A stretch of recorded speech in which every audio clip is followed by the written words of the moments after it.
Hello everybody, welcome back. Today I want to share with you 5 exercises that will help keep your fingers and wrists and hands nimble and alive. They're not really for guitar playing per se, because we're not focusing on strength, for example, which is something that's always talked about. We're not talking about stretching the hand so much, because truly when you play the guitar, you don't need that much strength to press a string down, and you don't need to really reach that far away, because 99% of the time when you play, pretty much everyone can play pretty much anything. So it's really a matter of keeping your hands safe, so to speak, keeping your hands available for when you need them. We spend so much time on the computers nowadays, we spend them on our phones, maybe we play guitar many hours, and that can stiffen things up. So today we're going to try to reverse that. And these exercises you can do as warm-ups, but you can actually do them throughout the day. That's what I usually do. Before we continue though, 2 things. First of all, we reached 30,000 subscribers on the channel, so thank you very much for your support and for being there. Please do share this with your friends so we can grow the community even more. Also, I just released a new song just a few days ago called If There's No Tomorrow. I know it's been a while since my last record, so I really wanted to put something out from the new studio. And so if you want to check it out, I'll link it above.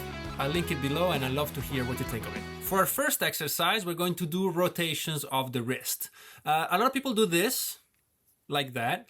And I noticed that if I only use one hand or arm at a time, if I want to reach further in the movement, I need to really apply quite a bit of force and strength to these muscles here and this here. Because if you want to make it wider, then you kind of have to stress those muscles a little bit too much for me. So I prefer to put my hands together like this and do rotations this way. This way, if I want to push it a bit further, I don't have to rely solely on the muscles of the hand I'm rotating, but I can share the burden, so to speak, amongst the 2 hands. And then I can do it this way, the other way. Feel free to do it very light, like that, or try to push it a bit further.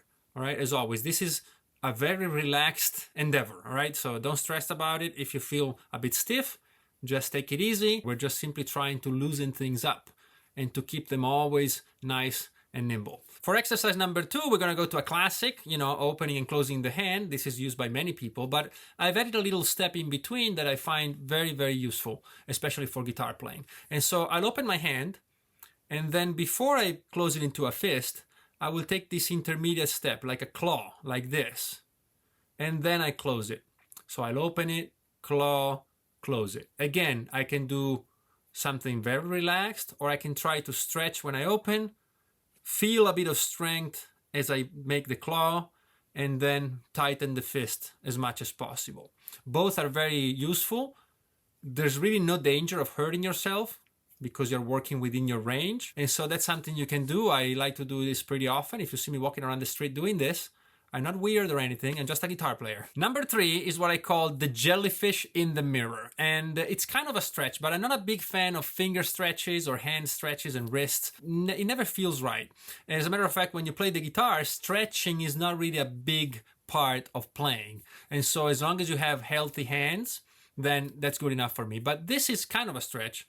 But again, I'm doing it in a way that is protected by the other hand. So I put my hand together like this, and then I touch the palm of the hand, not the palm, but the first joint here of the 2 hands. And then I separate and I do the same thing, right? You can stretch it a bit more by simply lifting up your elbows and creating a bigger angle. But it's always very gradual, and it's always brought on by the strength of the hand itself. So you're not overdoing it.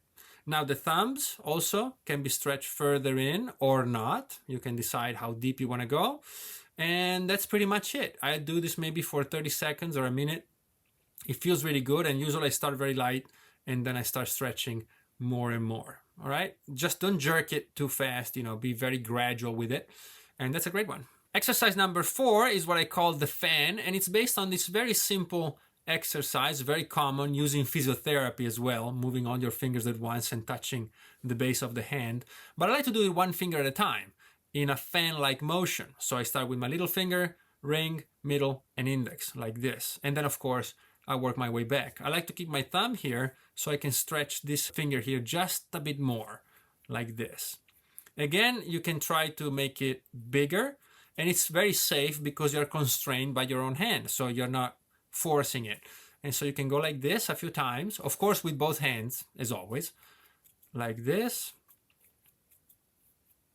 And then you can even add a bit of wrist if you want to try to make it bigger. All right, it doesn't come out, it doesn't look too good on camera. I have to work on this, but I've been doing it for many years. But it's really not about being great at it, just simply do it and keep your hands moving. And the final exercise, number 5, is what I call the alien, because it will make your hands look all weird like this. And I made this exercise up when I was a teenager, and I have no idea why I did it, but I started putting my third and second finger over my first and fourth, like this. So I just put them over them. Some people can't do it, so you can assist yourself with the other hand, but if you can do it, just wiggle your hands like this. I have no idea where this comes from, but years and years later, I was sitting at a dinner table with a hand therapist, and he actually told me that it's a common exercise used in rehabilitation of hand patients. So this is just my personal gift to you, because of course I'm no doctor, but I can tell you that I've been doing this for many years and it served me very well. Now, if you do this in the street, you might get some strange looks. And there you have it, 5 exercises to keep your hands and fingers and wrists in the best possible shape so that you can shred away on the guitar. Again, please feel free to check out my new song. I'd really love to hear what you think of it, and links below if you want to help out the channel. See you soon.